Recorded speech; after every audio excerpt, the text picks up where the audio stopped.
Today we'll be discussing about three topics. One is psychiatric considerations in bariatric surgery, preoperative evaluation, uh, physiological and interactive mechanism of the procedures with respect to metabolic changes in the individual. Most of the physiological changes we have already discussed in our previous class, and today we will just give a summary of the uh, substances involved and the hormonal changes which happens following bariatric surgery.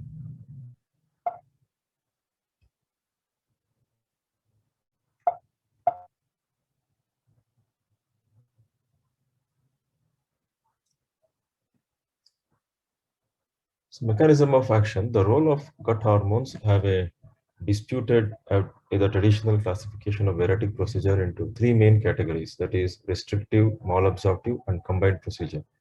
Various factors contributes to the final efficacy of the procedure. Not a single method or the single procedure helps in the weight loss pathway, but various factors contributes. And it has been studied and looked into it, and the inference was a overlap of many effects. The main intention of any bariatric procedure is weight loss and resolution of the diabetes, that is improvement of the insulin resistance. So what does the malabsorptive procedure does? There is an alteration of the normal GI absorption leading to various degree of weight loss. It is most commonly demonstrated in biliopancreatic diversion and BPD, duodenal switch.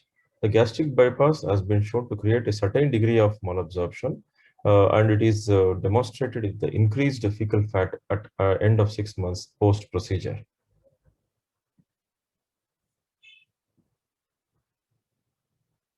Another method is caloric restriction. Carbohydrate controlled calorie restricted diet produces up to 40% of improvement of the insulin resistance and beta cell function. Though even in patients who are not operated where there is a calorie restriction, this calorie restriction method helps to a certain extent, but afterwards it becomes dormant, and that is the reason for bounce back of the weight in patients who try calorie restriction without surgery. Although caloric restriction is an important factor to improve hepatic insulin sensitivity, is likely low in early, but it likely roll in only in early post-operative period. Another method is energy expenditure. Under normal circumstances, the energy expenditure decreases consequently to caloric restriction, leading to weight loss. But there is no definite role of energy expenditure can be drawn secondary to any bariatric procedure. But some studies shown that there was decrease in energy expenditure secondary to weight loss in after RYGB, and it is increased in both RYGB and BPD, but not after vertical banded gastroplasty. Changes in eating behavior. Consumption of diet high in fat has been associated with the development and maintenance of obesity in both humans and study rodents. Obese individuals have great propensity to choose fatty foods. But bariatric surgery alters this. There is a aversive symptom for particular group of food, and the dumping syndrome effects which the patients affect clinically or subclinically might steer the patients away from a high calorie carbohydrate. And post-operative changes of taste acuity and neural responses to food cues has also been demonstrated, but it is not sure why some patients develop aversion to particular group of foods, and various studies have failed to demonstrate this aversion to particular group of uh, food or food material. So then comes the enterohormonal changes.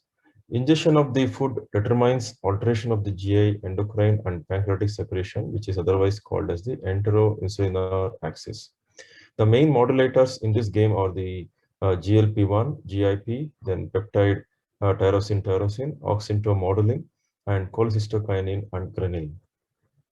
There has been implications of bile salts and vagal nerve stimulation also. So first thing is the most important one is the glucagon-like peptide 1, that is otherwise called as GLP-1. The peptides are released by the L cells of the ileum and colon in response to the nutrients or the ingested material. It is usually an insulinotropic hormone. It stimulates the beta cell growth and decreases the apoptosis. GLP-1 enhances the satiety and reduces the food intake. It contributes to some weight loss, but the key contributor to glycemic homeostasis proper to this procedure. The other one is the GIP, that is glucose-dependent insulinotropic polypeptide.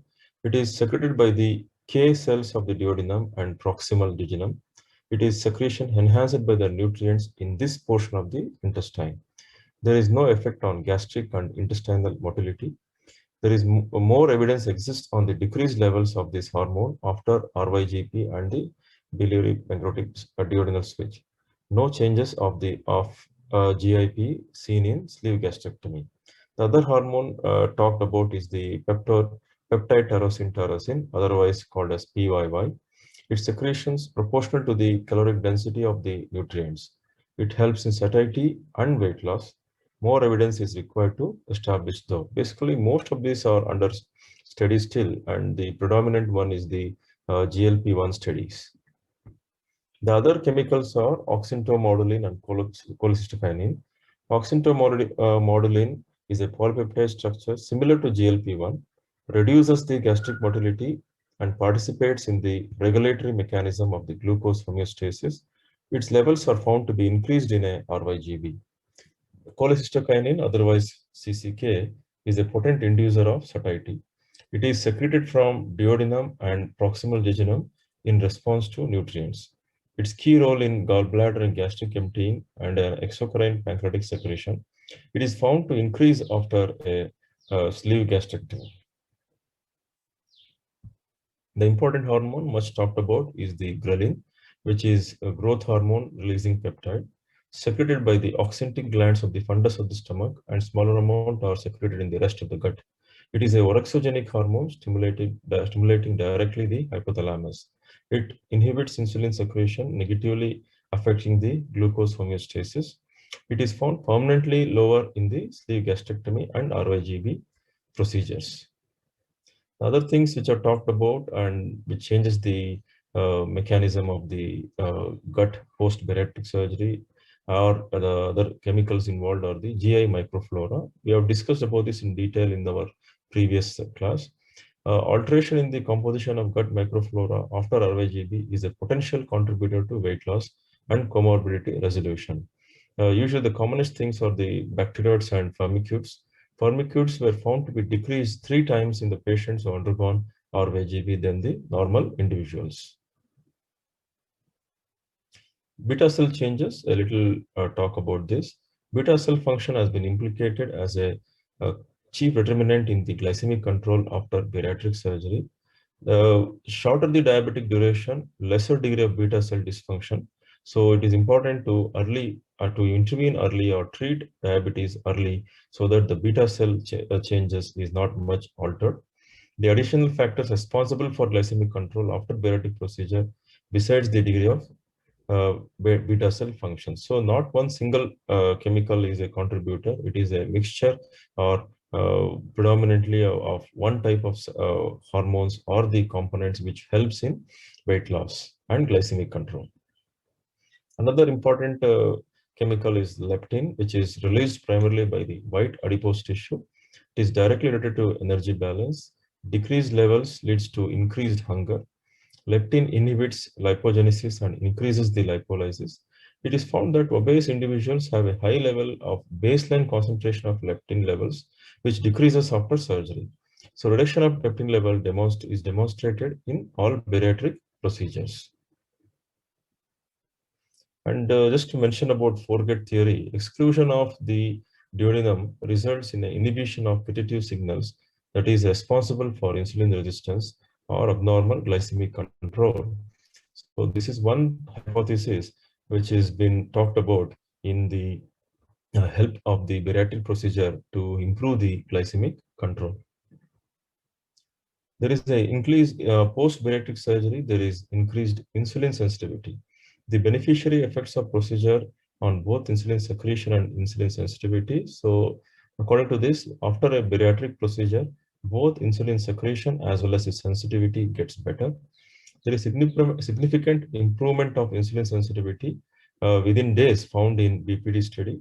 There is no significant change in LAGB and lab sleeve gastrectomy studies.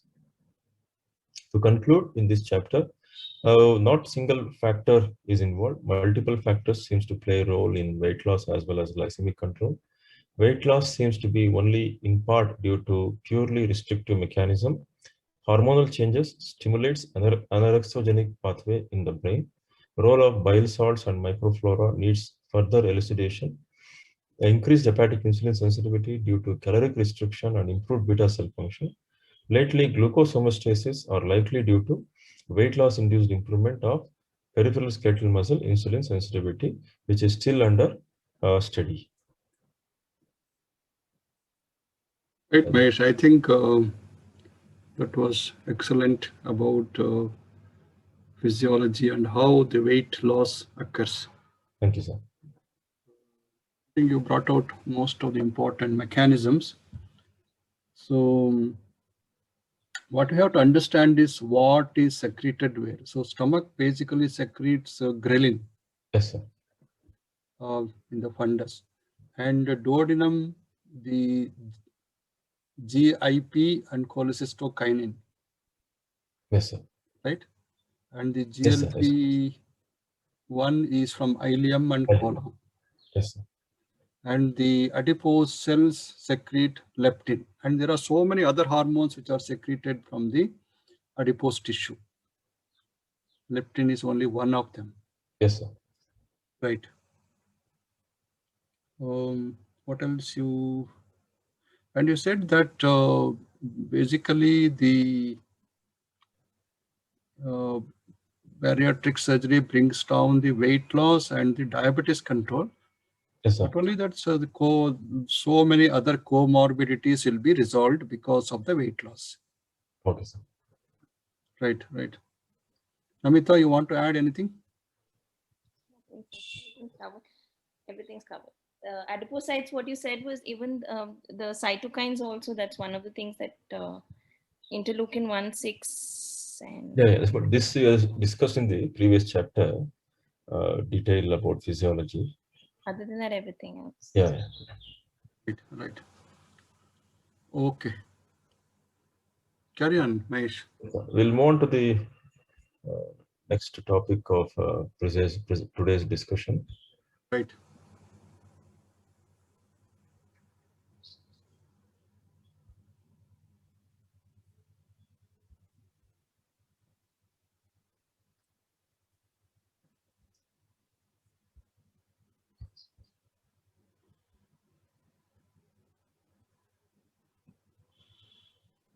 You're able to share? Yes, sir. About this, sir.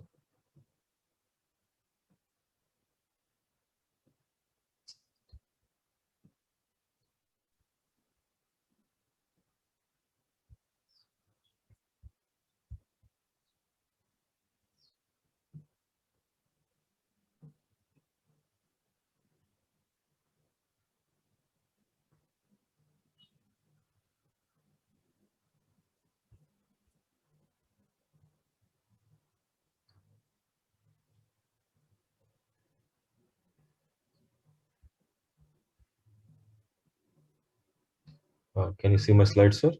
Yes, yes. Okay. Preoperative evaluation for bariatric surgery. It is an important event in the process of the patients and surgeons' bariatric surgical process.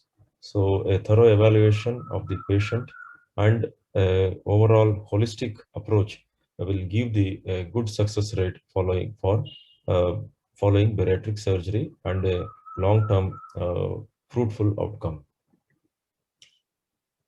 As mentioned earlier, preoperative care of bariatric patients start before the patient arrives. Means we should be prepared well. The surgical team or the hospital bariatric program should be up to date, and we should have all the aspects or modalities to take care of these patients. So establishment of a data-driven patient selection protocol is very important in any bariatric center or center of excellence. It improves the final outcome is one is expected weight loss as well as the patient safety is very important.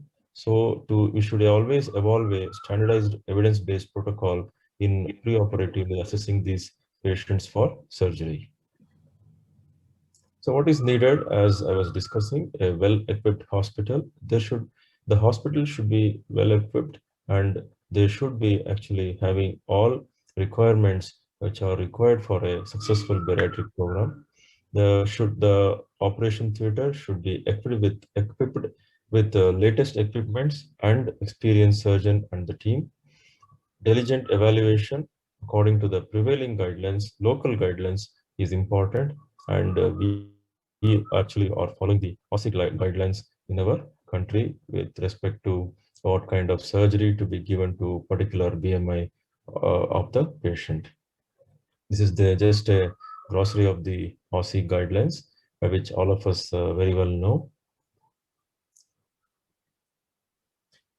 Important thing before we proceed with evaluation of the patient is to know which patient should be primarily avoided. So the important things which are mentioned in many books are patients who are having pulmonary, cardiac, or hepatic end-stage diseases precluding to the safe outcome. Patients who have substance abuse are important. Patients who have active mental or cognitive disorder. I should remember here there should be an active mental problem wherein there have been multiple attempts or problems, and these patients are not a good candidates, even in spite of a good counseling, should be avoided. Unwillingness to make long-term lifestyle and behavioral changes and non-compliance by the patients, or a refractory non-compliance wherein patients are very, very adamant, or patients who does not want to change their lifestyle or diet. These patients should be avoided, or these are the patients who needs to be avoided for a bariatric procedure. As mentioned in the guidelines, it is recommended for age groups between 18 and 65.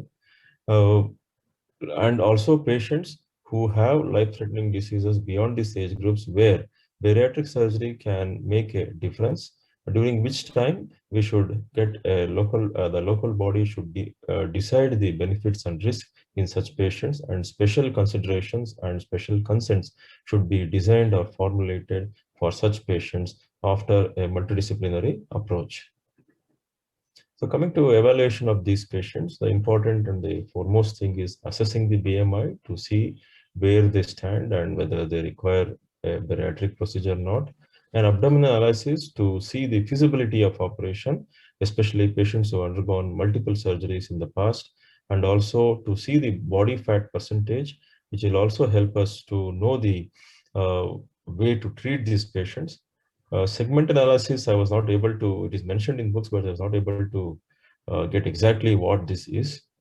Then to assess the dietary habits and the pattern of the diet, and also to see the kind of comorbidities which the patients have, any eating disorders, any medications they are taking, and any attempts in the past to lose the weight, and any family history or genetic predisposition to obesity and associated comorbidities. These are the important things which needs to be evaluated before planning for a procedure. A thorough counseling, both patient and relatives, should be done. It should be done mainly by the operative surgeon along with the dietitian and psychologist or psychiatrist if required so. The main points should be discussed during a counseling is the need for obesity surgery, the procedure, the expected weight loss, the lifestyle changes which the patient has to get involved, the exercises regimes and the kind of exercises, and the thorough follow-up protocol, and detailed daily diet needs and the progression of diet. And patients should be thoroughly discussed about what to eat and what not to eat, and how to eat the food at the same time, to which kind of ingredients they should use, giving importance to protein this diet, and also a thorough counseling about requirement of nutritional supplements, be it vitamin tablets or protein powders.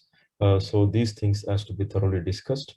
Patients should be mentioned about the The modality of consuming the liquids and solids, to avoid consuming liquids 30 minutes before and after meals, to avoid simple sugars or fats, to prevent dumping, as well as to prevent high calorie input, and to avoid alcohol, smoking, and carbonated or caffeinated drinks. These things should be discussed during a counseling session, wherein patients should definitely understand, because these have become an habit these days, and things may be ignored, and post-operatively they can cause great problems.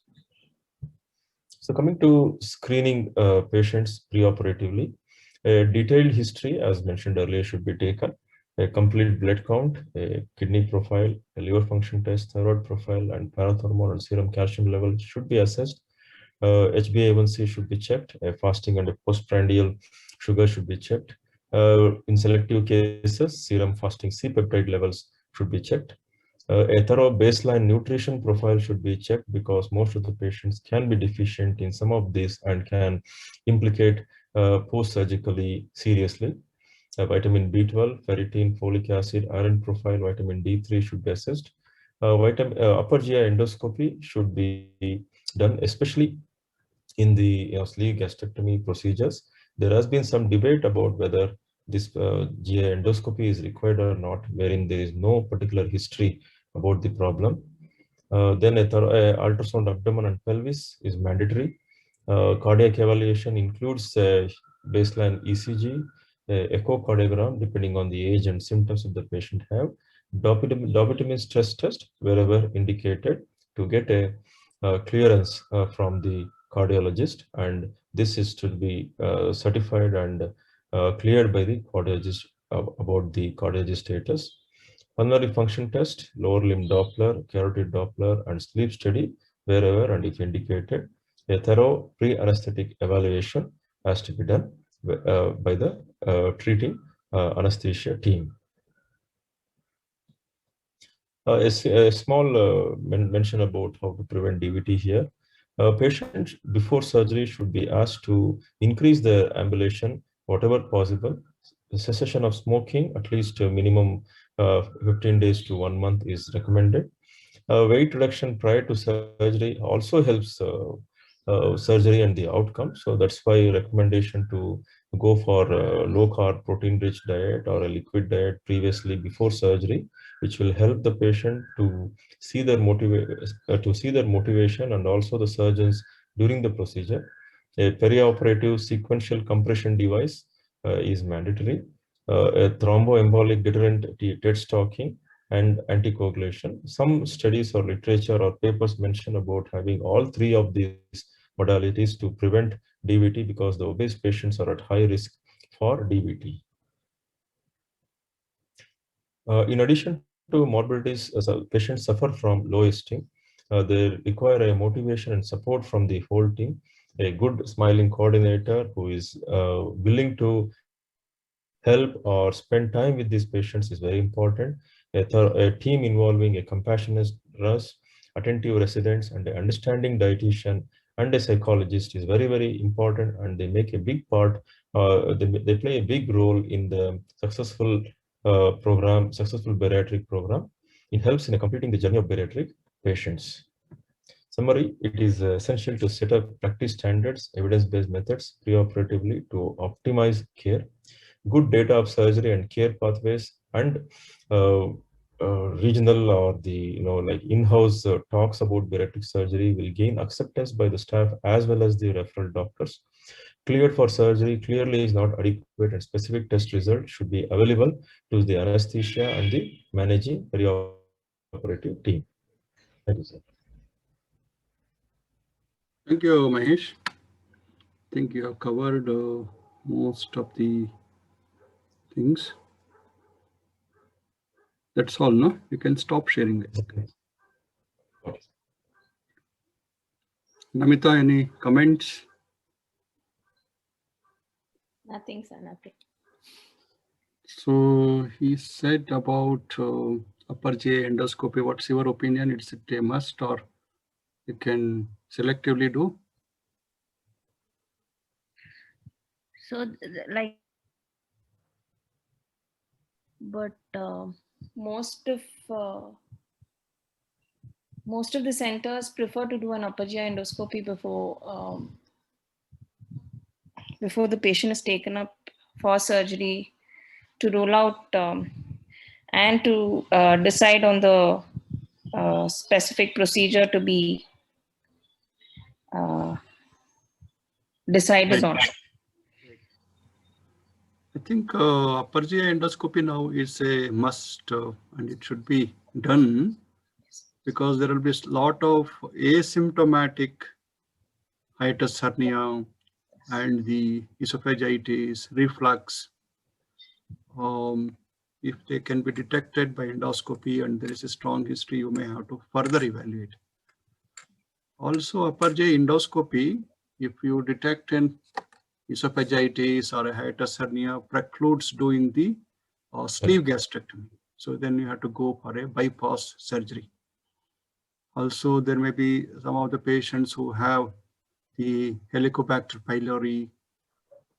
These things can detect. So I think not only the preoperative endoscopy, even after the surgery, nowadays most of the people are getting it done after 1 year to know if there is any of the ulceration or any other problems, or even in sleeve, if you are detecting an early esophagitis, then you can take precautions and treat. So that way, I think preoperatively it is a must, and post-operatively also should be done after a year or so. Okay. One other thing we have to mention these patients is that while counseling, that it is not the end point, the bariatric surgery. It is just the beginning of their journey, and they require lifelong follow-up and also monitoring. In the sense, you will be monitoring their nutrients every 6 months or so when required, and they have to take supplements lifelong, and they have to be in touch with their surgeon or the dietitian lifelong. So these things, unless you emphasize them pre-operatively, also they should attend all the support group meetings, which is also very important. I think this counseling has to go on during that time. Otherwise, I think evaluation, when you say contraindication, I think it's better to put it as relative contraindication and absolute contraindication. There are a lot of relative contraindication, like age. So we may do in a certain adolescent and pediatric age group, because the problems of obesity is worse than living with the obesity for a child. So those are all special circumstances, and we may have to take special consent, but definitely it can be considered. Then liver failure, or patients who are undergoing liver transplant, kidney transplant, there also we do, they're all relative contraindications, but in some special circumstances, definitely they are indicated. Right. Any other thing to discuss? Otherwise, it's a good presentation, Mahesh. You have covered most of the things. Very nicely done. It is also a psychological consideration in bariatric surgery. It is an important process wherein the patient's evaluation, it is involved, that is right from the beginning till the further follow-ups of the bariatric surgery patients. There has been an increased amount of interest in the psychological aspects of weight loss surgery. The psychological contraindications for surgery seems more grayer than clear. There's a lot of dispute or discussion about which patients needs to be given the surgery or which may be contraindicated. It is prudent to know whether patients have an undiagnosed psychiatric illness. So many of these obese patients can have some problem which can be categorized as psychiatric illness, but the patient may not be aware. So evaluation of psychiatric issues or problems before surgery is very helpful to know whether they have a problem, and also it helps in patients decompensating after surgery, especially if any complications arises. It is very important to know this point. They may be all right, but post surgery, if there has been any complications or the results are not as expected, then patient can get severely decompensated, leading to various issues. So evaluation is important to know that many psychiatric illness negatively affects the patient's outcome following procedure. The psychiatric comorbidities in candidates of bariatric surgery is very common. Depressive disorders, then body dysmorphophobia, alcohol abuse, nicotine use, and other disorders.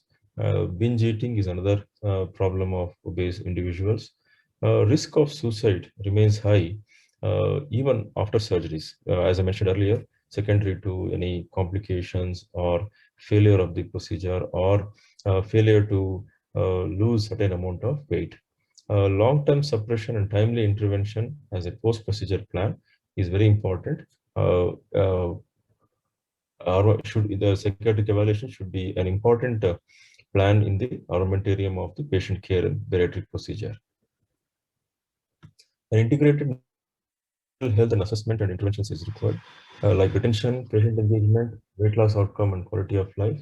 An integral part of preoperative evaluation, post-operative follow-up, and support will help in a better outcome. So the 40% of all obese bariatric surgery patients have at least one diagnosable psychiatric illness. Depression and anxiety tops the list. And 23 to 68% of the patients can develop new psychiatric illness post-operatively. Lack of multidisciplinary approach and poor outcome in terms of weight loss and recovery. Why these patients have problems? It is persistent stress of obesity leads to increased cortisol level, causing further weight gain. Weight gain promoting nature of the psychiatric medicines, that is, most of the psychiatric medications causes weight gain. Psychiatric symptoms many patients can be dropped out of a planned surgery, and we should always remember that they may have some psychiatric illness which mentioned earlier. So how to deal with this problem? An early and integral involvement of mental health providers may improve the outcome. Engaging the patient in bariatric programs, support group programs are important. Motivations and expectations about surgery should be thoroughly and in a very simple way should be explained to these patients. And also the assessment of decision-making capacity of these patients should be evaluated to give consent. Baseline cognitive assessment is helpful to have a good outcome following surgery. There should be a care plan before surgery should be developed, and a psychoeducation and preoperative interventions wherever required should be implemented. And ongoing behavioral changes program to support counter obesity lifestyle should also be conducted. Medicines based pharmacological treatment that is based on the procedure, the medicines has to be tailor-made to these patients. In the restrictive type of bariatric procedure, the absorption is affected due to faster gastric emptying and lesser absorptive surface. A combined malabsorptive procedure, the absorption is severely affected and leads to higher dose-related side effects. Lithium toxicity is one of the important problems with psychiatric medicines. There is altered pharmacokinetics due to prolonged absorption, leading to treatment-resistant depression or treatment-resistance OCD. These things should be kept in mind while treating these patients. So how to treat these patients? One is behavioral therapy and nutritional programs, motivational, nutritional, educational programs, psychotherapy, wellness programs, that is cognitive behavior therapy and target programs, motivational enhancement and relapse prevention programs for alcohol use disorders, mental health interventions like a holistic care plan with elements of psychotherapy, pharmacotherapy, and there have been studies wherein people have been trying transcranial magnetic stimulation, virtual reality, and vagal stimulation. To summarize, there is a rising trend of obesity with mental health difficulties as independent or as comorbid condition. Depressive disorder, alcohol disorder, binge eating are the most common diagnosed problems. Suicide risk assessment and factors leading to weight gain should be recognized. Capacity to give informed consent and cognition should be assessed. Holistic care plan with elements of psychotherapy, pharmacotherapy, and as mentioned earlier, transcranial magnetic stimulation and virtual reality and vagal stimulation has been tried to improve the outcome following bariatric procedure wherever necessary. This is it, sir. Right. Thank you, Mahesh. Thank you, sir. I think that was a good summary of the things to be done. Anything, Namita? Everything okay? No, it is very important to identify the psychiatrist or psychologist who are interested in these things. Otherwise, the general psychiatrist may not be so much interested. Also, they may not be having the time for counseling, all those things. So you have to identify a person who should be included in your bariatric program. So that appears to be most important, because in our experience also we see that some of them are not, because they are used to the other routine psychiatry. Correct. But Also post surgery, they have to follow up with the psychiatrist. Another important thing where you miss out is they may not be following up, and when the weight loss occurs, they forget other things. So, but unless they follow up, they will be losing from the psychiatrist side. That's also very, very important. And you said 40% have some psychiatry problem. Very true. More than that, I think a lot of people have the binge eating, night eating, and the craving. Many of them cannot stop. In all these things, the role of dietitian and also the psychiatrist is very, very important. They should also follow up with them post surgery also for a long-term good results. I think otherwise a good presentation. So good. I think a lot of things have covered in all these three presentations.